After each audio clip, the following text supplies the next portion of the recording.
Hello everyone and welcome back to the channel. आज तुम लोग कुछ डाउट्स लेते हैं और चलो उन डाउट्स को सॉल्व करते हैं। अगर ऐसा कुछ लग रहा है कि आपके डाउट्स जेन्युइन है तो हम उसको सॉल्व करेंगे।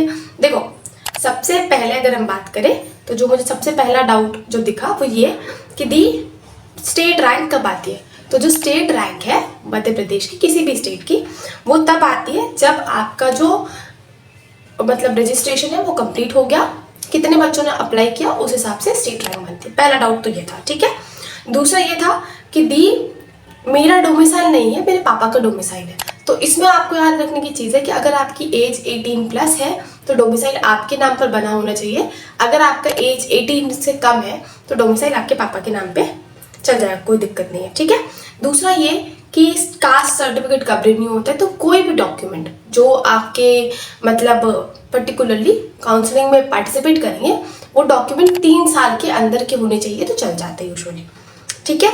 स्टेट रैंक कब आएगा? स्टेट रैंक आपका आएगा जब आपका रजिस्ट्रेशन का प्रोसेस कंप्लीट हो जाएगा, ठीक है। ये हो गया हमारे पास मेरिट लिस्ट, उसी को बोलते हैं स्टेट रैंक को, जिसको मेरिट लिस्ट बोलते हैं, ठीक है। और नए कॉलेजेस खुले वो मैंने आपको बता दिया। हाँ, सर्टिफिकेट्स, पहली बात तो रजिस्ट्रेशन कब स्टार्ट होगा, लिंक कब एक्टिव होगा, तो जैसे ही ऑल इंडिया काउंसलिंग खत्म होगा, मतलब ऑल इंडिया काउंसलिंग शुरू होगा, 20 दिन का गैप रखो, उसके बाद आपका जो स्टेट का काउंसलिंग है वो स्टार्ट होता है, जिसमें सबसे पहला ही स्टेप आपको रजिस्टर करवाना होता है। उसमें आपके 10th 12th आधार कार्ड, ये जो कुछ इंपॉर्टेंट डॉक्यूमेंट्स हैं इसको प्रिपेयर करके नीट का स्कोर कार्ड आप जाओगे, आप रजिस्टर करवाओगे और उसके बाद 1 हफ्ते 1.5 हफ्ते 1 हफ्ते के अंदर शायद आपका मेरिट लिस्ट आता है। वो मेरिट लिस्ट ही स्टेट रैंक होता है, वही मेरिट लिस्ट आप मेरिट लिस्ट के नाम से जानते हो। और फिर फाइनली वो जो लिंक एक्टिव होगा उसमें आपको नोटिफिकेशन आ जाता है। इसलिए मैं आपको बोलूँगी MPDME का वेबसाइट आप उस पर रेगुलर विजिट करते रहो, रेगुलर, ठीक है।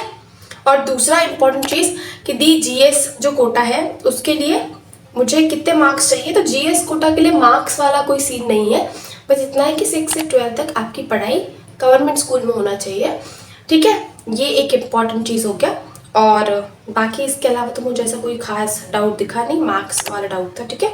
और कॉलेजेस वाली जो बात रही कि दी कॉलेजेस कितने खुलेंगे, कैसे खुलेंगे, तो कॉलेजेस तो खुल रहे हैं ना, कॉलेजेस नो डाउट खुलेंगे। अब इसके अलावा जो वो तो मैंने आपको वीडियो में बता दिया है, जो कट ऑफ रिलेटेड डाउट है कि दी कितने मार्क्स का इन्फ्लेशन हो सकता है या कितना, देखो जो पिछले साल का रैंक था ना, अगर कोई कॉलेज 55,000 पे बंद हुआ है तो अगर कितना भी कट ऑफ नीचे जाता है तो आप एक्सपेक्ट कर सकते हो कि कट ऑफ 5,000 रैंक तक ही नीचे जाएगा, क्योंकि गवर्नमेंट कॉलेजेस है बेटा, तो नंबर ऑफ इंडिविजुअल तो बड़े हैं ना। मध्य प्रदेश से भी भले ही चीटिंग या पेपर लीक का सीन नहीं हुआ लेकिन नंबर ऑफ इंडिविजुअल बड़े हैं, राइट।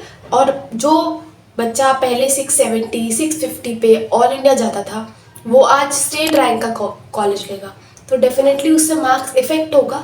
तो 5,000 6,000 के रैंक में इन्फ्लेशन आएगा, मतलब कम हो सकता है, इससे ज़्यादा मार्क्स कम नहीं होगा। मतलब अगर आपकी रैंक 55,000 अगर कोई पर्टिकुलर कॉलेज का है तो आप कंसिडर कर सकते हो कि अगर आपकी रैंक 60,000 भी है तब भी आप उस पर्टिकुलर कॉलेज के लिए अप्लाई कर सकते हो, कोई प्रॉब्लम नहीं है। I hope you got my point. और इसके अलावा भी अगर आपको कोई डाउट रहता है जो ऐसा लग रहा है कि दी okay this doubt need to be addressed, तो just do let me know in the comment section. I will be definitely taking out your doubt. Till then, bye bye, take care.